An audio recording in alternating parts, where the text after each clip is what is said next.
Je pense qu'il y a une forme d'indécence à m'interroger sur les états d'âme que j'aurais pu avoir ou non dans des conditions qui, vous imaginez, étaient particulièrement dures.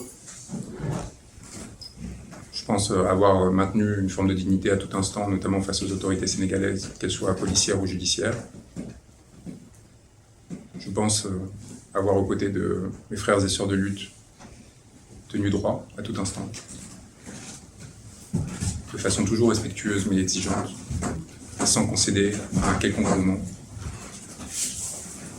à une quelconque forme de peur, d'intimidation, malgré les forts dangers auxquels nous étions confrontés.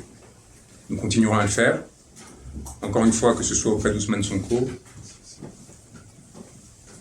ou des nombreuses personnes qui luttent à travers le monde et que nous avons eu l'honneur et le privilège de défendre, de Julian Assange, le fondateur de Wikileaks, dont je rappelle qu'il est encore enfermé dans une prison antiterroriste après des années de persécution par les États-Unis, qui a fait l'objet de cavales similaires à celles qu'a subi Ousmane Sonko, et qui n'a eu pour seul tort que de rendre publiques des informations d'intérêt général concernant des crimes commis par des pouvoirs occidentaux. J'ai eu son sort à l'esprit très souvent au cours de ces jours, où j'ai été arrêté, placé en garde à vue, d'abord en Mauritanie, puis enlevé, transféré à Dakar, et dans les jours précédents, parce que j'avais conscience du risque du piège qui me serait tendu. J'avais souvenir, de façon précise, que le mandat d'arrêt international, dont on n'est pas certain de son existence réelle, qui avait été annoncé par le procureur de Dakar, avait été précédé 48 heures avant d'un signalement du Quai d'Orsay aux autorités judiciaires françaises. Et nous avions la conscience d'une potentielle instrumentalisation de cette situation à des fins politiques, politiciennes, dans mon pays, en France, et de l'instrumentalisation de l'instance judiciaire, non plus seulement à Dakar, au Sénégal, mais également en France. Et dans ces conditions-là, il m'apparaît important de rappeler l'universalité de la lutte à laquelle nous sommes aujourd'hui confrontés, et de l'importance partout de veiller au respect des principes que nous énonçons, parce qu'il en va de la souveraineté des peuples, de leur capacité à défendre leur bonheur et leur droit à la souveraineté et à l'intégrité, et parce qu'il en va potentiellement de notre destin à tous. Les juges auxquels j'ai été confronté à Dakar, les magistrats, pourront demain faire l'objet de cavales similaires à celles que nous avons subies en tant qu'avocats. Il faut qu'ils en aient conscience. Si notre robe ne nous protège pas, si la fonction de journaliste, si le mandat, parce qu'il y a de nombreux maires qui sont aujourd'hui détenus à Dakar, démocratiques, si ce mandat démocratique ne protège pas, eh bien, c'est l'ensemble des corps intermédiaires, comme on les appelle, qui sont exposés.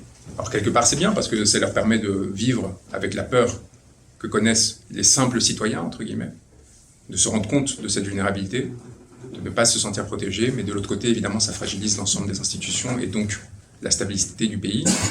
Il faut prendre garde, à force de vouloir préserver à toute fin notre influence, la sorte de cohésion artificielle que les régimes autoritaires permettent sur un territoire donné de mettre en œuvre, de ne pas nourrir, de ne pas mettre en germe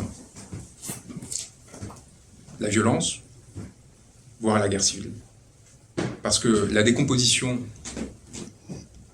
des territoires et des États de la sous-région est encore envisageable, avec des conséquences catastrophiques qui pourraient émerger. Et il ne faut pas oublier que le phénomène djihadiste est nourri par des logiques de concurrence étatique, et nourri par le système tel qu'il existe aujourd'hui, et tel qu'il est maintenu artificiellement, sous respiration artificielle, par nos régimes politiques. Il y a vraiment une réflexion à avoir de fond là sur ce qui est en train de se passer. Je pense que ce qui se passe au Sénégal, ce qui se passe au Niger de façon coagulée, et évidemment s'influençant mutuellement. La position de la France, des États occidentaux au Sénégal, est influencée par ce qui se passe au Niger, est influencée de façon générale par les changements politiques qui sont intervenus au Burkina, au Mali, qui s'installent, s'enracinent au Centrafrique, et la peur que cela suscite en nos gouvernants. Sauf que cela peut amener à des mauvais choix, à des erreurs, voire à des... et qui auront des conséquences potentiellement catastrophiques pour les peuples qui seront pris en otage de ces luttes d'influence. Il faut sortir justement de cette dynamique qui consiste à favoriser un tel régime ou un autre sur le fondement de lutte d'influence géopolitique. Il faut renouer avec une forme de coopération et d'engagement avec et pour les peuples. La politique diplomatique de la France, si elle souhaite retrouver son influence, doit s'adresser directement aux populations, doit mettre en place des politiques d'investissement, d'éducation, de formation, d'échanges culturels à égalité, dans les deux sens, qui touchent directement les populations. C'est la seule façon pour la France de recouvrer une forme de respect et une forme d'écoute au sein de populations qui n'en peuvent plus de ces jeux de pillage, d'influence et de tricherie mutuelle.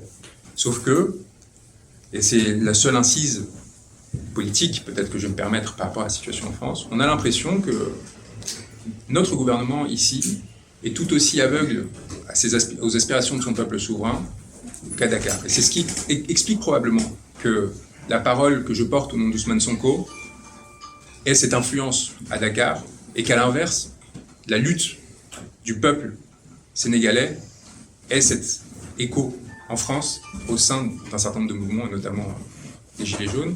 Il y a une identité mutuelle qui s'est créée. On a l'impression d'être confronté à des problématiques similaires. Ces problématiques semblent identiquement ignorées par nos gouvernements dans les deux territoires, avec des gestions et des formes de violence qui sont certes différentes à la fois en termes d'intensité et d'organisation, mais qui trouvent aussi des échos communs. Et c'est encore une fois, du coup, à l'horizontale et de façon très humble et très admirative que je me suis engagé pour porter cette parole d'Ousmane en son nom, avec un respect et une admiration qui ne sont pas feintes. Il nous apprend beaucoup, et le peuple sénégalais nous apprend beaucoup à travers lui. J'avais le privilège d'échanger quotidiennement avec M. Sonko jusqu'à son arrestation. Et c'est là aussi, à mon avis, une conscience de la part du pouvoir sénégalais, c'est-à-dire l'importance du lien que nous avons formé, qui peut-être est plus puissant encore que celui qui naturellement se forme entre un avocat et son client dans le cadre d'une affaire pénale particulière. Et c'est probablement ce à quoi le gouvernement sénégalais, mais probablement aussi mon gouvernement, ont souhaité s'attaquer pendant cette période. J'appelle encore une fois à un changement d'attitude, non de façon belliqueuse ou provocante, non pour défier que ce soit Macky Sall ou l'Élysée, mais leur demander de prendre conscience qu'ils sont rentrés dans une dérive, qu'ils sont allés trop loin.